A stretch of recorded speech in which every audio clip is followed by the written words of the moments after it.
This is 15 minutes of tactical warfare between NRG and Sentinels during VCT Stage 2. Map 1 was on Lotus, where we got to see Victor back on Neon and Sam playing some Clove. The first half of Lotus showcased a lot of amazing adjustments from both IGLs. NRG start the map on defense with a full retake setup on A, and go for an aggressive push with 3 players pushing Mound and 2 players pushing B main. Right when the barriers drop, Breach and Neon stun covers the entire area, which is normally safe for attackers, and Neon can push on a very fast timing. Anyone trying to run from C is forced directly into NRG's B players, and they get an advantage quickly. If Victor stopped here, NRG could reset their positions and play out the 5v3, but he continues forward and dies. Now, there's a little bit of tension on what to do, but FNS makes a great call to fall out of B main and group up with the rest of his team to commit to defending the spike. I'll assess if NRG's problems were fixed in a different video, but it's a great sign to see such an aggressive play carried out in the first round of the match. FNS throws a variation of his round 1 strat in round 3. Instead of going for an instant push, he's going for a trap in Mound, hoping to bait Sentinels into walking up. He sets this up by having Clove fake aggression on A by opening the door, which is how NRG actually pushed A main in round 2. FNS checks his cam a little bit early, allowing Sassy to break it for free. Now NRG just have to guess when to run their trap, and Sentinels have the perfect counterplay to throw them off. NRG haven't seen Zelsys' Cypher cam in A main yet. This is because NRG didn't go A main in round 1, and Zelsys didn't use it in round 2. On top of this, Sentinels probably didn't even notice the aggression from NRG on A in round 2, because they were preoccupied fighting at Mound when it happened. So in round 3, the cam spots Clove and no other utility on A. Sentinels are definitely suspicious of this, thinking that it's just fake aggression towards A and maybe a trap towards C. So johnqt calls for the Omen smoke on C, and paired with the Fade Cs, this baits NRG into running the trap, which confirms that 4 players are towards C and that Clove is alone on A. Sentinels immediately take advantage of this weakness to hit A and win the round. This cam in A main will continue to get Sentinels so much value. They can fully rely on it to tell them what parts of the map are safe based on the exact agents they see on the cam. Sentinels have adjusted how far back they need to play on C, and can wait for the cam on A to give them information before taking C control. This allows them to be prepared for another push from NRG, and Neon is picked off for free. Sentinels use this to accelerate towards A again, and the smart calling and guessing around the cam wins them another round. So NRG take a timeout, and their solution is to completely scrap the idea of having Clove solo control of A main on their weak side. They move Cypher to A, have Clove play B to be able to smoke both sides of the map, and continue to have Neon take control of Mound.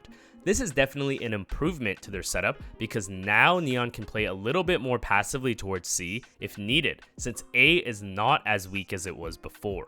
NRG haven't directly addressed the cam from Sentinels, but they are generally set up better to absorb the pressure from Sentinels towards A.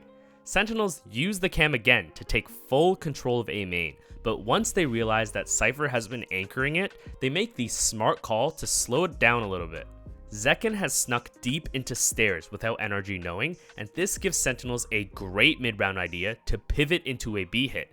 Breaking the door and making sound in A link pulls Gecko's attention and gives Zekken a free kill to break open the round and run the B execute. NRG had a much more balanced setup this round, but Sentinels were patient with their control of A main to make a great mid-round rotation and win the round.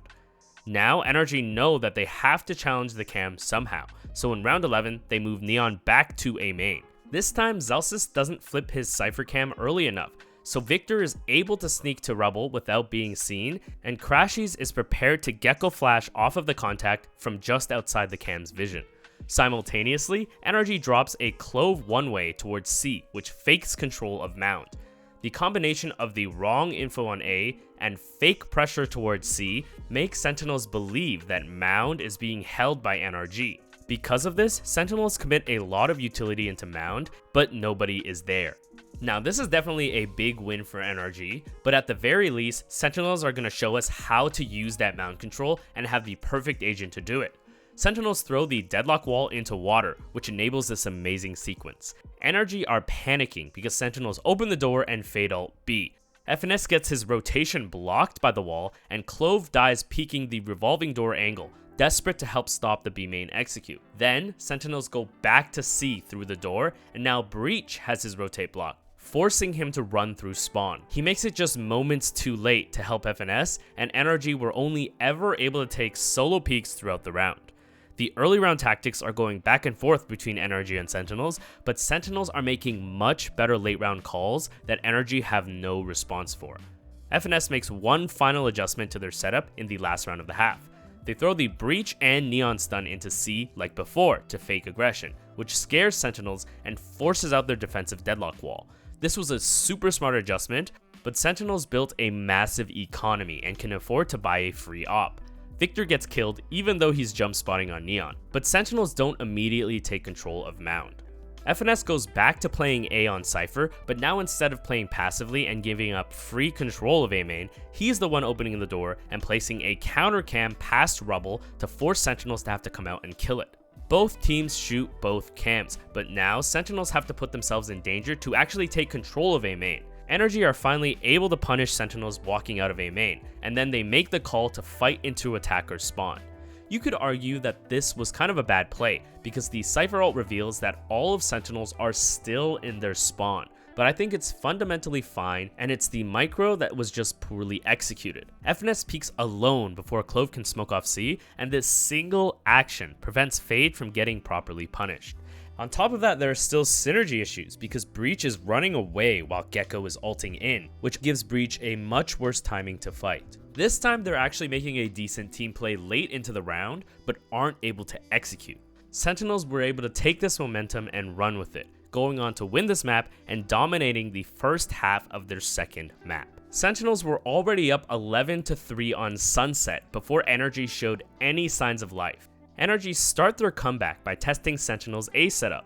NRG's comp with Neon makes it pretty hard to defend A without Cypher trips, and you can see that Neon just zooms past the instant Breach stun, and Breach is not ready at all for Neon to be shooting him already. Zekken doesn't even have a chance to get out of elbow before Neon is already flanking from sight. Winning this round begins NRG's comeback. Now FNS knows that Sentinels need to make an adjustment after that round.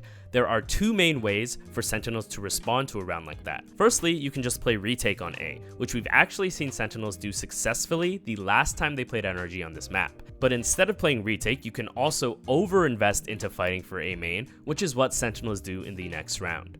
FNS knows about both these possibilities, so he calls a slower round using his Cypher cam, which will give him information about which adjustment Sentinels went for. Ironically, this is the exact same cam that johnqt used on attack against NRG the last time they played this map. So now FNS is using this cam to beat the one way, and he spots the trap play, giving him info that at least 3 players are committed to fighting for A main. NRG takes advantage of this weakness by immediately transitioning into mid control with this Omen smoke, which blocks off those players on A looking to rotate and help the other side of the map. This gives NRG a 1v1 against that market player that they were looking for, and results in an opening kill, which breaks apart Sentinel's defensive setup. Now, Sentinels feel the need to fill that weakness towards mid, where they lost all their information, but NRG knows this and simultaneously move back to A, which is now a much weaker site. FNS is able to make adjustments to the beginning of the round, but ultimately finds a way to replicate that strong A hit from that first round that we saw. And this is a perfect example of why FNS is such a good attack side caller. Coach Kaplan calls a great timeout for Sentinels because he knows that NRG are building momentum and seem to have solved their previous setups. Out of the timeout, we see 2 genius setup swaps for Sentinels. The first is on their eco, where they swap johnqt to A and set up for a trap in B main. It's a common pattern for IGLs to want to look for a switch up on their anti-eco round, because it's a bit more likely that defenders might stack the losing side even harder, and we see that exact call come out from FNS. NRG's strong side is now towards B main, with the Cypher cam getting info in mid and Omen getting info in A main. But Sentinels don't give away any info about their setup yet. Ethan wants to get the orb for his KO ult, and once he taps it, Sentinels run the trap, but the execution just wasn't very good. Firstly, I think Omen needs to hold his smoke out for this one way, and then he can pull out his flash afterward.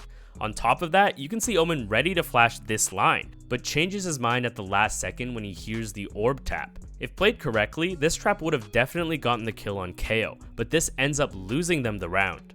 In the next round, NRG go right back to the A main control that has been winning them rounds, and we're gonna see another smart adjustment from Sentinels. Firstly, their B players immediately peek into B main, and once they confirm that there isn't a Cypher Cam there, they commit to rotating and playing retake on B. Instead of fighting hard for A main, Sentinels are mainly slowing down the push so they can set up the op once NRG loses that initial timing for their rush.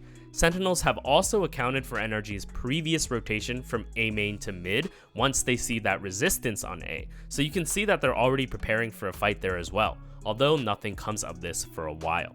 Sentinels create a couple decent opportunities to fight NRG, but ultimately lose those fights. However, because of the fast rotate adjustment, the rest of Sentinels are already there and put up a decent fight before losing the round anyway.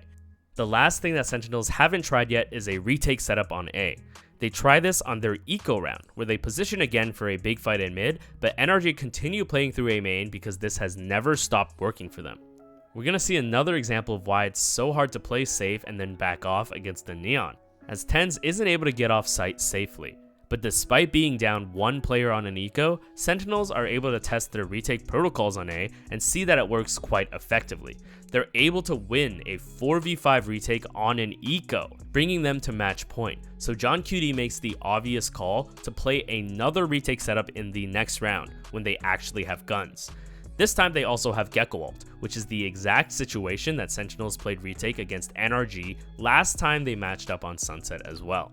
TenZ initially tries the elbow angle again, but this time he's able to back off and play from a safer position. Some of you might think it's stupid to play this angle a third time, but now he's got Cypher trips to help him escape, and he's also indirectly defending those trips by forcing NRG to start rushing from a little further away. The theory makes a lot of sense, because the counter to a Cypher retake setup is walking up, but the counter to walking up is an op. And you'll even see what I mean in this case, because NRG's pace gets all messed up by the trips, and it's exactly why TenZ gets this first op kill in the first place.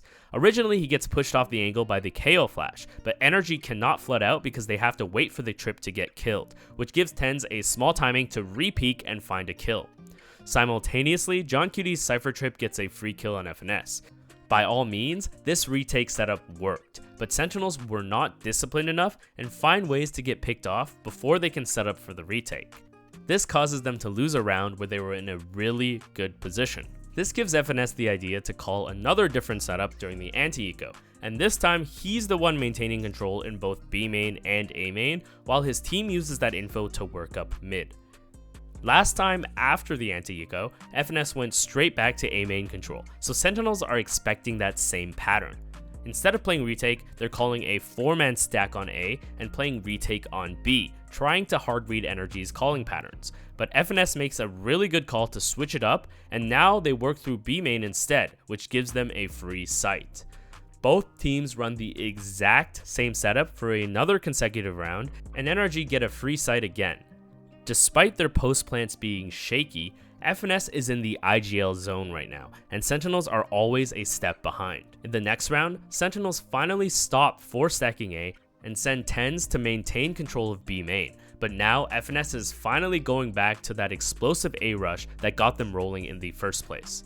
FNS has always had a strong understanding for the flow of the game on attack, but the late rounds look very shaky for NRG, despite starting with tactical advantages in most of their rounds.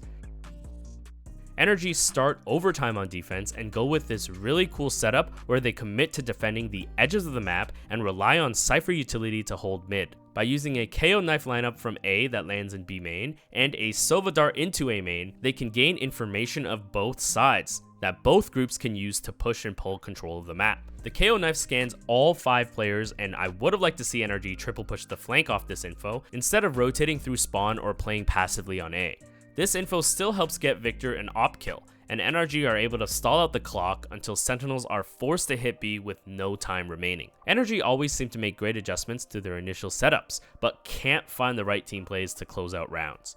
Watch how Ethan gives up control of the Omen smoke to go back site, while Victor walks in after him and dies.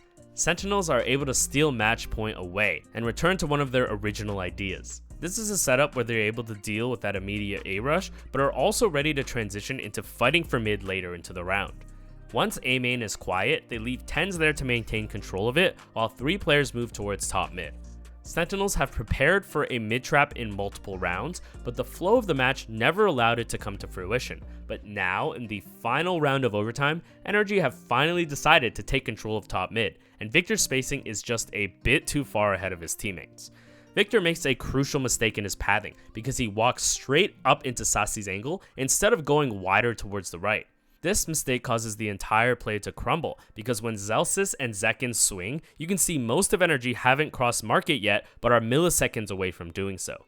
None of them are prepared for this, and Sentinels are able to pull out another overtime victory on Sunset against NRG, who seem to have more structure with FNS but still lack the fundamental team play that's required to win rounds that stray off of their expectations.